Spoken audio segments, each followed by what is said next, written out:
হরতাল চিরদিনের জন্য হারাম। এবার তোমাকে বলছি, তোমার তো খালি ঢং, অমুকের চরিত্র ফুলের মতো পবিত্র।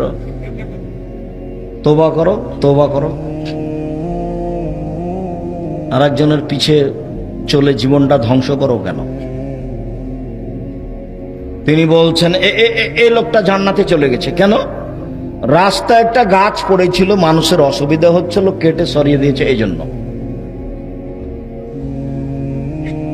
এই ছেলে, হরতাল চিরদিনের জন্য হারাম। রাসূল সাল্লাল্লাহু আলাইহি ওয়াসাল্লাম বলেছেন, সাহাবীগণকে বললেন, এই তোমরা বসতে পাবা না মসজিদে, রাস্তায় রাস্তায় বসতেই পাবা না।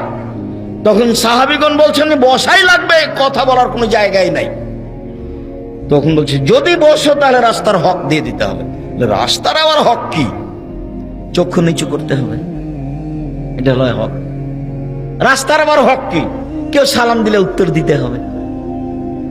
রাস্তার আবার হক কি? কেউ যদি রাস্তা দেখিয়ে চায় তাহলে রাস্তা দেখিয়ে দিতে হবে। রাস্তার আবার হক কি? ভালো কাজের আদেশ করতে হবে। রাস্তার হক কি? মন্দ কাজের নিষেধ করতে হবে। সব বুখারী মুসলিমের হাদিস এগুলো। রাস্তায় বসা নিষেধ।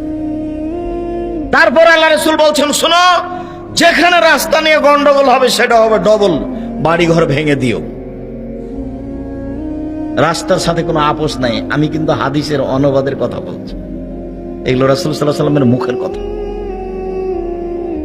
চিরদিনের জন্য হরতাল হারাম, রাস্তাঘাট বন্ধ চলবে না। আর কোনো মানুষের জন্য রাস্তা বন্ধ করে কোনো কাজ করা যাবে না।